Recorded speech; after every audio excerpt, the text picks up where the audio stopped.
back to the Allegheny Northern in N scale, and today we're jumping into another topic that I'm sure will make some of you get into the debate, but it is picking up on a discussion that the YouTube channel Pro Scale Models actually started, and that was are model trains toys?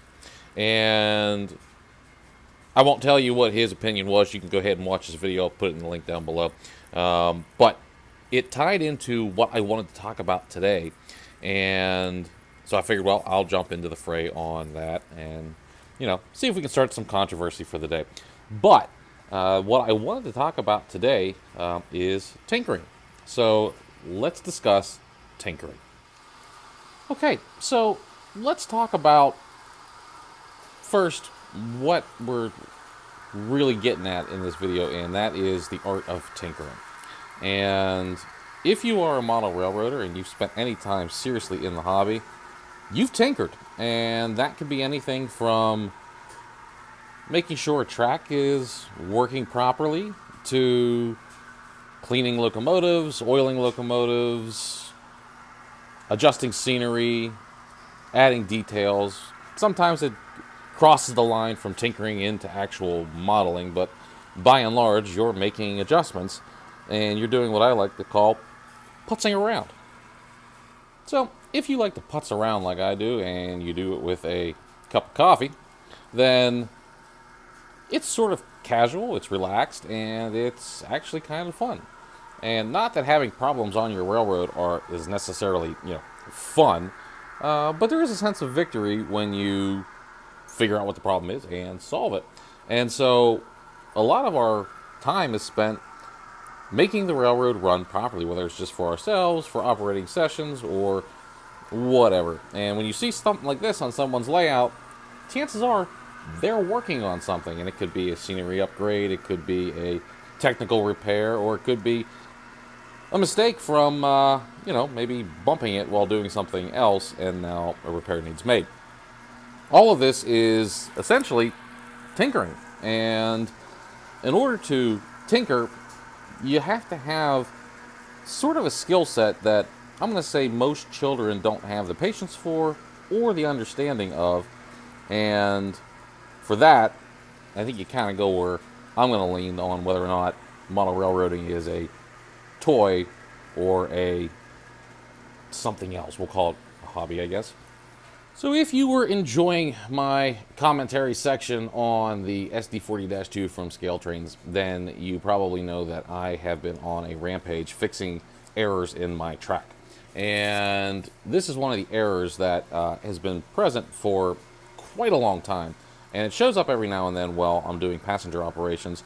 And what happened, and I knew it happened, was that the celluclay that was basically making up the scenery, because there is a transition in height from the main line to the yard here, the terminal, had pulled the track, and when that stuff dries, it shrinks. And at the time, didn't know that, but what it did was it knocked a whole bunch of track out of alignment and really caused me some grief, starting at the end of the Y all the way through here.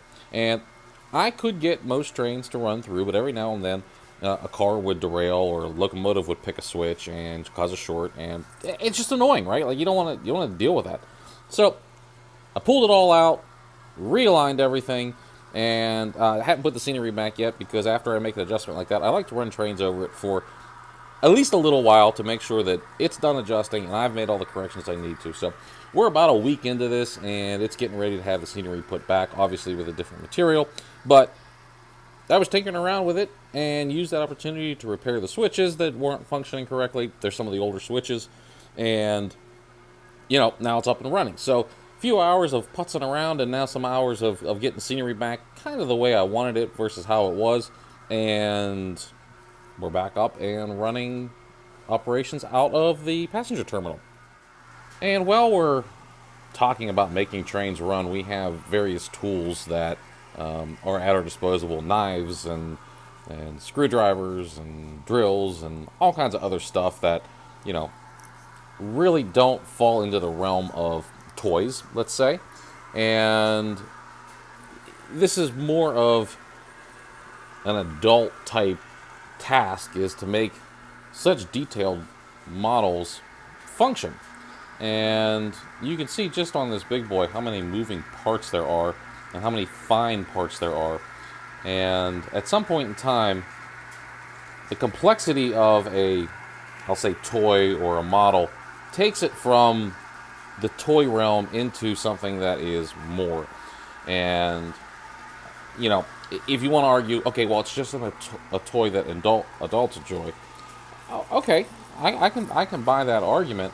But because this is something that actually moves and functions, they're very tiny machines, and they need to be treated like tiny machines, and that involves taking care of them. So if you're not tinkering with the track, then you're looking at your locomotives, you're looking at your rolling stock, and you're changing couplers, you're upgrading wheel sets, you are oiling your gears and your bearings, keeping everything clean and running, your CV, adjusting your CVs to speed match and control the sound, and all kinds of other things that, under the category of tinkering,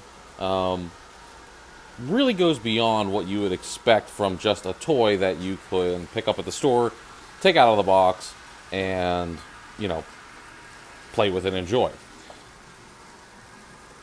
In the course of modeling, we become our own electrician. We become our own computer programmer. We become our own engine shop. We become our own car shop. We become our own track gang. And all of these tasks vary depending on the complexity of your railroad and what you're trying to accomplish. A very simple railroad has very simple problems. A very large railroad has very large problems. And they'll appear every now and then, and they need to be adjusted.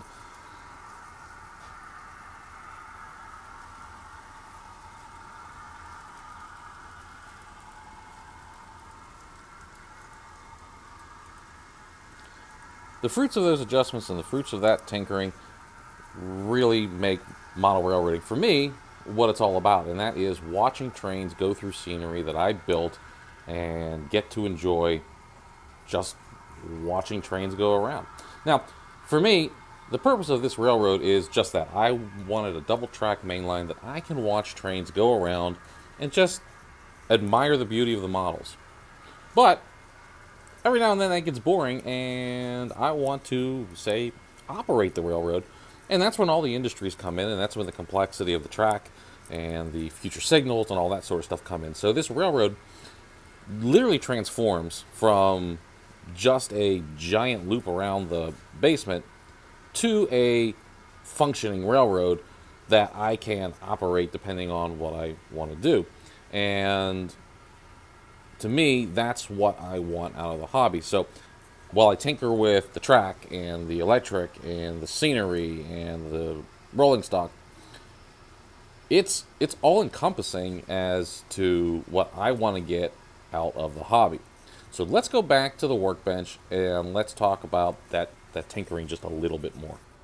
Okay, so welcome to the workbench, and I'd like to tell you I staged this, but I'm actually kind of embarrassed at the condition of my workbench. I've been doing some tinkering. I don't know if you can tell or not, but first and foremost, coffee.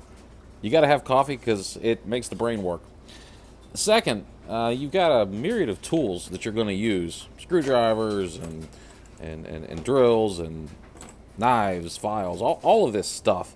Then you've got the parts, and you've got. I've been obviously replacing couplers and going to body mount, which is, I can tell you that I have a lot of cars that were poor performers, and I'm putting body mount couplers on them, and man, they are sticking to the tracks, and it's really a great thing. So this tinkering thing is something that we all do. Adding bullfrog snot to your locomotive, give a little bit of traction. Adding some detailed parts to your locomotives, and you could argue that that's modeling, but you know, you're kind of putzing around. You might be adding grease to your locomotives. You know, something that, I mean, I've had this for as long as I've been in the hobby. You know, I think I'm on my still on my first bottle of oil here, and you know, I've been in the hobby over 20 years. So you know, some of this stuff isn't necessarily an expensive part of the hobby, but you know, it involves a lot, and then that really changes into, you know, running your wires and locomotive maintenance, and you guys are probably noticing something's missing. You have to wait for the update next weekend to find out what's going on here. But you know, so there's just a lot to this hobby, and most of it is tinkering. And so when something's not working, I bring it back here to the workbench, and I find out why. And that usually involves, you know, something that's kind of invasive, and it could be as simple as you know, broken coupler, and that needs replaced. And so, you know, you might have a great wheel set, and you might have a microtrains coupler, but if it's busted, you gotta be able to fix it. So, for this reason, and I'm going to toss this out here for the discussion to continue, but for this reason, I'm going to say that these are not toys. You can call them mini machines if you want to. You can call them a hobby if you want to, but you can't call them toys, because toys you pretty much take out of the package and then you can go play with them, and you know, that's sort of the end of what you do. In our case, you know, depending on the degree of which you are modeling, you're doing a lot more than that. You are engaged in a lot more than that, and you are going to inevitably become a mechanic at some point and have to repair a damaged coupler, or change out a wheel set, or grease a locomotive, or you know, whatever. And so that's something to me that makes them not toys. And so you can call them whatever you want, but they're not toys. And you know, if you say, hey, I'm going to go down and play with my trains, we're doing that sort of in a sense that, well, yes, I guess you're operating them, so I guess we can call that playing. But they take a lot more than just, we're going to go ahead and call them toys. So that's my take on it. So adding to that, but the real purpose of the video was to discuss tinkering, and you know, it's good to do, and it's good to have that mechanical sense. And if there's anything that you are struggling with as far as, you know, tinkering, making repairs to, that you'd like to see a video on, whether it be a coupler replacement or a greasing and oiling of a locomotive, or adding bullfrog snot to a locomotive, whatever it may be, whatever is on your railroad that is giving you trouble, if you leave a comment down below, if it's something that I have available to me, I will do a video for you and show you how I would tinker around to make it work.